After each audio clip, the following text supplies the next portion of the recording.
Welcome to Small Business Talks. My name is Shiraz Sadiq, and this is the Entrepreneurial Resilience Series brought to you by Gavreau Accounting Tax Law Advisory and Canadian SME Business Magazine. Established in 2008, Gavreau Accounting Tax Law Advisory is one of the fastest growing professional services firm in all of North America. Their team of financial and business advisors supports small business owners on their path to financial mastery through strategic accounting, tax, bookkeeping, legal, and proactive business coaching services. Their team challenges entrepreneurs to step into the confidence and courage they need to overcome obstacles to build wealth, their business, and increase their impact to change the world. In today's episode, we'll spend time with James Davis, CEO and President of ClearBlue Technologies Group. If you don't have an electric car yet, it's literally only a matter of time. James and his team are building out the necessary charging network to make travel simple and convenient. Let's get into today's episode with James Davis, CEO and President of ClearBlue Technologies Group. Let's go. And welcome to Small Business Talks. My name is Shiraz Sadiq, host of the Canadian Entrepreneurship Series. Today, I have the privilege to spend some time with James Davis of ClearBlue Technologies Group. Welcome. Thank you, Shiraz. Now, can you tell us, what do you do there? Because that sounds pretty important. You got 4 names in your company's name. What do you guys do? I'm the founder, president, CEO of ClearBlue Technologies Group. We build critical infrastructure of the future. So what that means is we're an energy telecom construction business, and we build Tesla supercharging stations across North America. We also build for Porsche, Audi, Volkswagen across North America. And our latest and greatest project is we are building the first semi-super truck charger in all of North America. Wow. Okay, slow down. When you first came on and you started rambling, oh, we are the future, and you said something, but you guys really are paving the way for the population to step into the future with cleaner energy, with transportation moving from here to there. Now, why did you start this? That's a great question. I'll kind of give you the Cold Notes version of who I am and where we began, and we'll go from there. So, born and raised in Toronto, and was fortunate enough to go away and play professional hockey in the United States. And from there, I had to get a real job. So I retired when I was 27. Okay. And worked my way up from a project coordinator to a general manager to a director of deployment at T-Mobile. And in 2008, my parents weren't doing so well, so I decided to move back home, take care of them, and that's when my entrepreneurial journey started. I had the opportunity of either going out and getting a job or becoming a business owner. And okay, so most people do not have the opportunity to say, and I retired at 27. Most people don't get that privilege. When you were wrestling with your second act at the ripe old age of 27, and you described, hey, I'm going to work my way up the ranks. But knowing you never really saw yourself as the project coordinator. You always saw yourself as the champion of whatever it is that you were doing. Where did you get that drive? Well, I think it came from an early age where I always been a competitive guy. I've always been a high performer. And really when I started in my business, that's what I wanted to emulate in the business life. And I'm still very competitive. I'm always looking for that next project. I'm always looking for that next exciting project. And I think with some of the things that we're doing now, it's exciting. We're changing the future. We're paving the way for my children. Okay, well, that's a part of that entrepreneurial pursuit. It's that challenge. It's what keeps you going. It's what's next. It's like, what's the next mountain to conquer? And then when you get there, what's a higher mountain to conquer? And you just keep on building and building and building. Where did you start? Because I don't think you started with the semi-truck in mind, and we're going to get there. Yep. But that first prototype, that first thing that you developed, can you take us all the way back there? Sure. So where we first started was we were building telecom sites for all the big guys, Rogers, Telus and Bell, Verizon, T-Mobile, Sprint. And it was funny, I wasn't really engaged in the United States market at all. And my wife said to me, I said, I should really go to some of these industry trade shows. And she says, yeah, I think you should go. And I said, well, you're just trying to get me out of the house. And so I ended up actually going to one of these industry trade shows and meeting a good friend of mine, a colleague. We were building out Sprint in Brooklyn, New York. And he came to me and said, hey, are you building Tesla? And I said, no. And he said, hey, do you want to? And that's where we got our start. He put me in contact with the guy the next day. And ClearBlue Technologies Group built the first Tesla supercharging station in all of Canada in Cornwall, Ontario, of all places, at the Marriott Hotel, the Ramada Hotel. And that's where we got our start. So we were actually competing against another company at the time, and we were working for a big engineering firm. And what the engineering firm was, they called us and asked us if we had any questions on the job. And we told them that we had already done the job. Wow. Because our competitors were calling so much, they didn't know how to build the site. And so we were already done. We were asking them how to close the site out. And from there, that was 5 years ago. And it's really progressed for us over the years. We've built out 90% of all the Tesla supercharging stations in Ontario alone. Wow.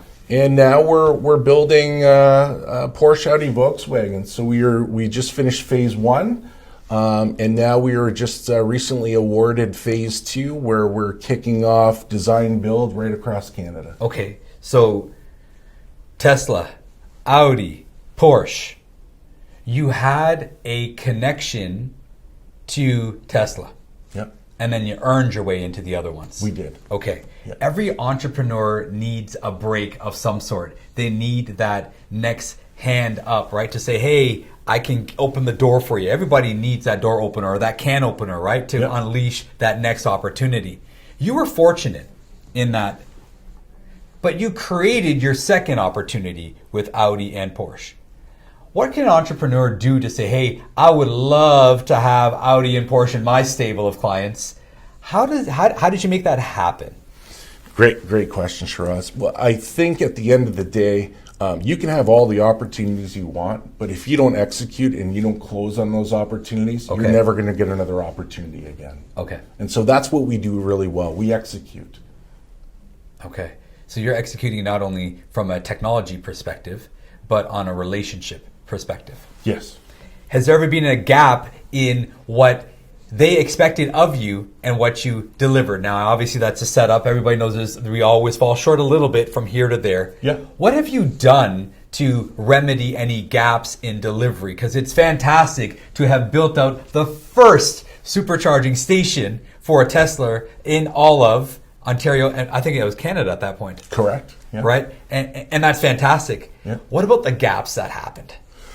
A lot of gaps have happened, of course. There's trial and error with a lot of things that you do in project life. Mm-hmm. I think it's really, getting with the customer, who's really your partner at the end of the day. We're in it to win together, and so it's really kind of, speaking to the customer. What can we do better at the end of the day? What would they like us to do better? Okay, so I need to jump on that right away. Yeah. You're saying that as entrepreneurs, we're building out our business. If you treat your client like a customer, you're always carrying the responsibility to perform for them. But if you treat them like a partner, that changes things now. Now you're performing with them. Yeah. And that's been a significant shift in how to overcome and deliver to spec. Yeah, I think so. I think also we're not a change order companies. I don't believe in nickel and diming the customer. I believe that we're working together, and that there's many ways to have a successful project, and if it's not on this project, it's on another project. As long as we're making a commitment and a partnership to move the project forward, and to obviously have a successful project for on time and on budget is what they use in the construction world. On time, on budget. On time, on budget. Right.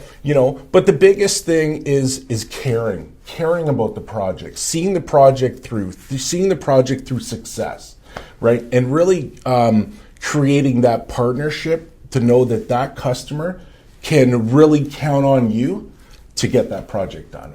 To count on you to get that project done. Ladies and gentlemen, we're in conversation with James Davis. He's the founder, president, and CEO of ClearBlue Technologies Group. Now, when we come back, we're going to talk about the concept of pivoting, but he has a different definition of pivoting. When we come back, he'll share that. We'll be right back. Successful entrepreneurs and business owners who achieve greatness get there because they have the confidence to do extraordinary things. They have the confidence to make informed decisions based on their knowledge of 3 areas: where they are now, where they want to go, and the steps they need to get there as quickly and successfully as possible. Successful entrepreneurs and business owners get that confidence by being backed by North America's greatest business and financial advisors. At GoBro Accounting Tax Law Advisory, we support entrepreneurs and small businesses by giving them the confidence they need to achieve greatness. To be the best, you need to be backed by the best. Don't wait. Get started on your journey to greatness today. And welcome back. We're in conversation with James Davis, CEO, president, and founder of ClearBlue Technologies Group. And what we heard is he was actually responsible for the first supercharging station in all of Canada for Tesla. That must have made you feel good. It has to. Made me feel great. Right? To have some of those wins, those early wins too. Well, it was funny. I can tell you a little bit of a story from there, Shiraz, is that, I kept telling my team that we were going to build some supercharging stations, and they would laugh at me on a weekly basis. Until finally, a month later, I came in and put the drawings on my construction manager's desk and told him, "Here you go, you're building the first Tesla station." And wow. his mouth just dropped and said, "Oh, wow, okay." Wow. So it was pretty cool. So what's really interesting is from an entrepreneurial perspective, many folks think, okay, I have to invent something. I think more powerful than inventing something from scratch, because that's really reserved for like less than 2% of the entire entrepreneurial population. The majority of us are building better mousetraps. And what we're doing is we're making people's lives, families, and communities better through innovation. Mm-hmm. What role does innovation play? Because one of the titles I've heard ascribed to you by some of the colleagues that we have in common is you are an absolute definition of what an innovator is. So what does innovation mean to you? I think innovation is trying to get better every single day, trying to do projects, faster, quicker, cheaper, more efficient. How do we at the end of the day turn over innovative ways and solutions to provide for our customers at the end of the day? Typically, a supercharger was taking 6 weeks to build. Now it takes us 3 weeks to build, as an example. You've of cut how that in half, we have production time. Yes. Wow. Yeah. Okay. And so as I tell my team, we're always trying to get better every single day. If you're a better version of yourself, if you're 1% better every single day, right? That's a significant difference in your life in a year. Okay, so what I just heard is that one of the ways you become better in delivery is becoming better as an individual. Absolutely. So that's a part of the core beliefs at ClearBlue Technologies Group is investing in your staff. Absolutely. I think self-development is one of the big key attributes working at ClearBlue. We want our people to succeed. And at the end of the day, if they succeed, we succeed. Okay. Now, I know that you guys have an office in Woodbridge. Correct. That's fantastic. And we'll sync up one of these days for an Americano. Absolutely. A great little Italian bakery around the corner from there. Yeah. But you also have an office in Rochester. Yes. American expansion? So, so we've been in the United States now for about 2 years. We were fortunate enough to receive a large deployment for one of the utilities out there. We're building supercharging stations from New York to Long Island currently. Wow. And most recently, we just opened another office up in LA. We're about to do the same there. So from large-scale deployments, that's what we do. That is fantastic. Yeah. Now, Canadian success story. Yeah, I don't think we're there yet. I don't know if it's a success story yet. I think we've still got a lot of work to do.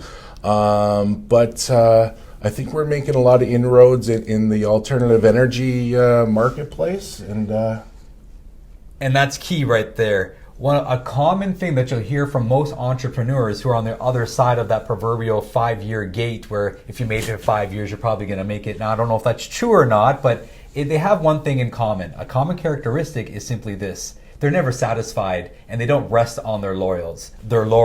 And certainly that's not something that you rest on, because you could, by right, sit back and be like, we did it.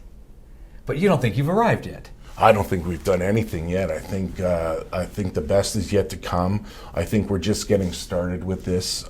We've had several people reach out to us from a mergers and acquisition standpoint. Okay. Some big companies in construction firms in Canada reach out to us.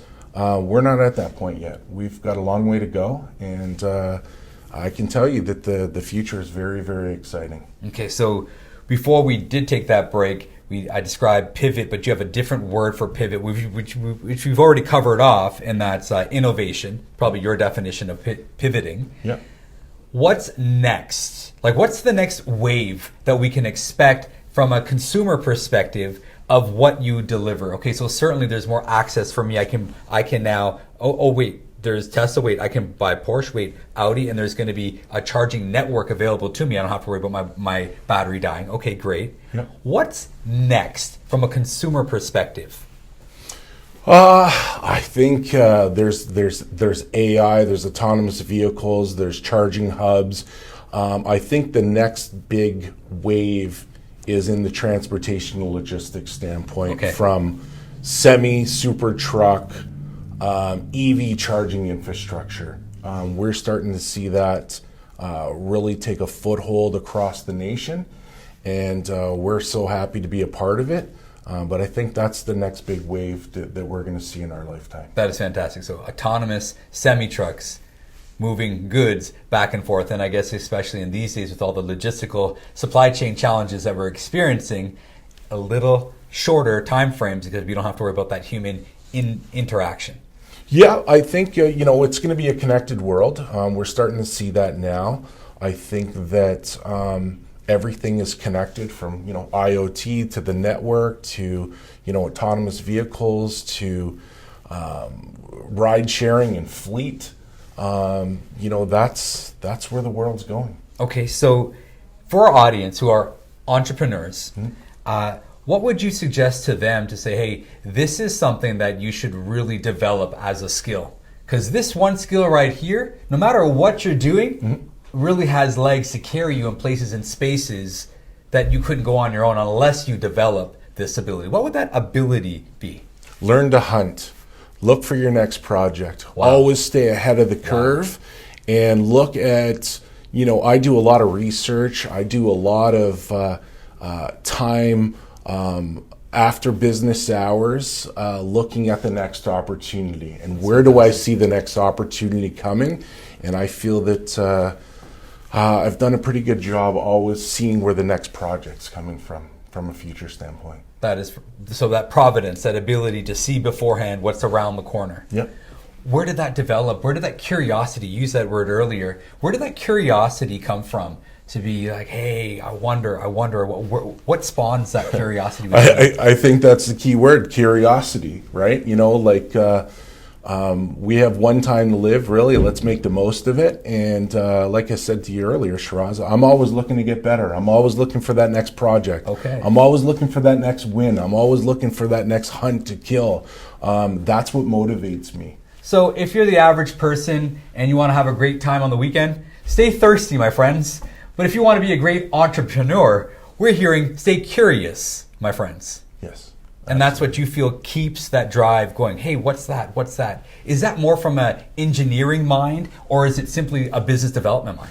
I feel that I'm very good at business development. I like to create and meet new people. I like to nurture relationships. Okay. I like to see what else is out there. I like to connect with people to really see how I can help them and they can help us in turn.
Ladies and gentlemen, we're in conversation with James Davis, President, CEO, and founder of ClearBlue Technologies Group, based here in Woodbridge, Ontario. They're doing some fantastic things across the country, but expansion across North America. Now, you're already in two markets, the Canadian and the American markets. You got North America covered.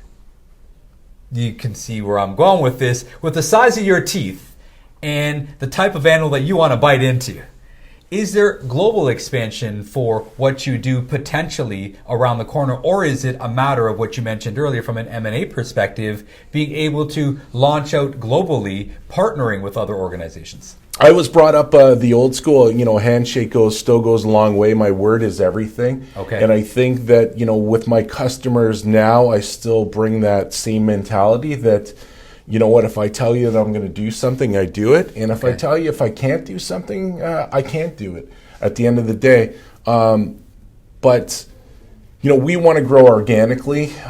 We want to be that company that still provides that customer service. I feel that a lot of these companies out there that we compete against is more of a corporate entity that has that cold feel. They don't know who they're really doing business with. Okay, wait, so you're a technology company that is North America wide. Yeah. And your aim and ambition is to retain that customer experience of feeling like you're a smaller company, a smaller outfit, and you want to give them that personal touch always. We absolutely. And I think that with a smaller company doesn't go along with a lot of the red tape with a lot of these corporate companies. Okay. You've got a point of contact where you can pick up the telephone if there's any problems, and we're going to address those problems right away. Or if you want to, kickstart a project, it's not, some of our competitors are 2 months out where we can kind of pivot to make that happen in a week's time to put that on the schedule.